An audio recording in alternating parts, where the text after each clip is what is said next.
Okay जी class, मुझे फ़िलहाल याद नहीं आ रहा कि ये टॉपिक मैंने तुम लोगों को एज अ असाइनमेंट दिया था या नहीं दिया था। बहरहाल 3 बेसिक फिज़िकल इम्प्लीफिकेशन है स्पेशल थ्योरी ऑफ रिलेटिविटी की। सही, स्पेशल थ्योरी ऑफ रिलेटिविटी है, इसलिए मैं तुम लोगों को एक दफ़ा फिर से रिपीट कर दूँ। 1905 में आइंस्टाइन ने स्पेशल थ्योरी ऑफ रिलेटिविटी दी थी, और हम लोगों ने जब स्पेशल थ्योरी ऑफ रिलेटिविटी के बारे में पढ़ा था तो हमने कहा था कि उसमें ग्रेविटी जो है वो इग्नोर की जाती है।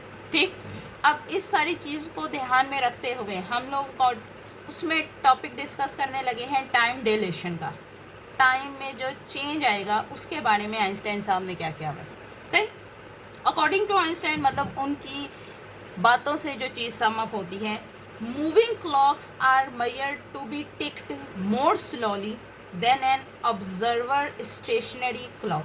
सही, ये मैंने लास्ट टाइम भी एग्जांपल दी थी, एक दफ़ा फिर से मैं क्लियर कर देती हूँ। अगर मेरे पास 2 क्लॉक्स हैं, वॉल क्लॉक्स हैं, और मैं 2 मुख्तलिफ लोगों को वो वॉल क्लॉक्स पकड़ा कर 2 मुख्तलिफ इनर्शियल फ्रेम में बिठा देती हूँ, एक को किसी कमरे में, किसी क्लासरूम में, और एक को किसी एरोप्लेन पे। लेट से अगर तुम लोग चाहो तो ट्रेन वाला कॉन्सेप्ट भी इस्तेमाल हो सकता है। सही, सो मैंने यहाँ पे 2 फ्रेम ऑफ रेफरेंसेस लिए हैं, एक क्लासरूम है हमारे पास और एक मेरे पास एरोप्लेन है। सही, दोनों को 2 क्लॉक, 2 घड़ियाँ पकड़ा के, सही, मैंने 2 मुख्तलिफ इनर्शियल फ्रेम में बिठा दिए।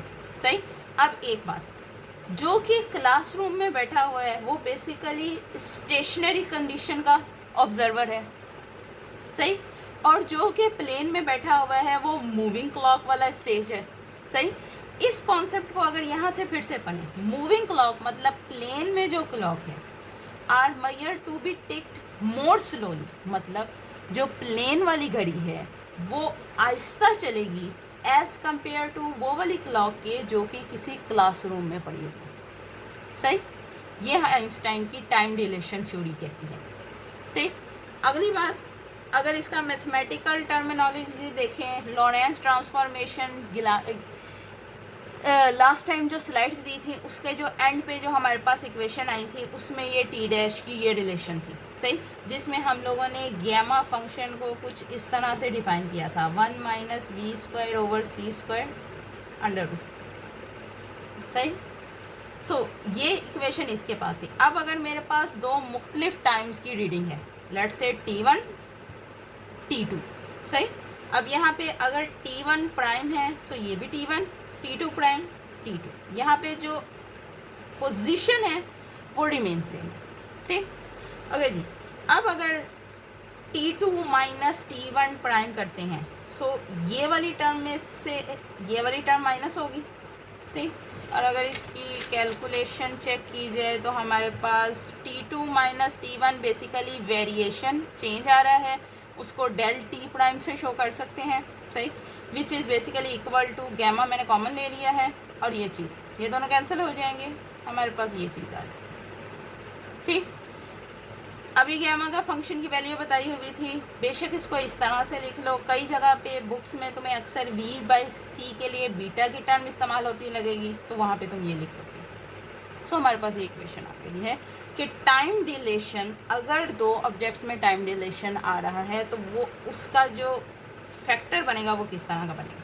सही, और इसी चीज़ को उन्होंने वर्डिंग में डिफाइन किया हुआ है, the clock of an observer whose frame is F run slowly, मतलब जो कि प्लेन में बैठा हुआ था, जो कि प्लेन में बैठा हुआ था, उसकी जो क्लॉक है वो आहिस्ता चलेगी एज़ कम्पेयर टू उस पर्सन के जो कि क्लासरूम में बैठा हुआ था।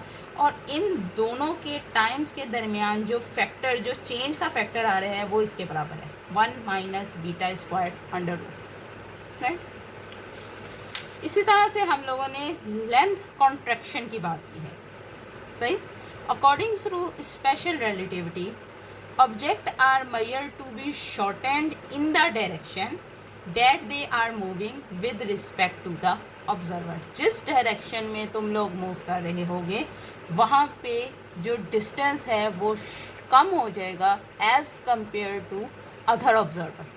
ठीक, इसकी भी कैलकुलेशन तकरीबन सेम है, यहाँ पे हमने टाइम फिक्स किया हुआ है, और आखिर में जाके वही हमारे पास जो दोनों फ्रेम्स के दरमियान डिफरेंस आया है, जो फैक्टर है वो 1 माइनस बीटा स्क्वायर का अंडर रूट है।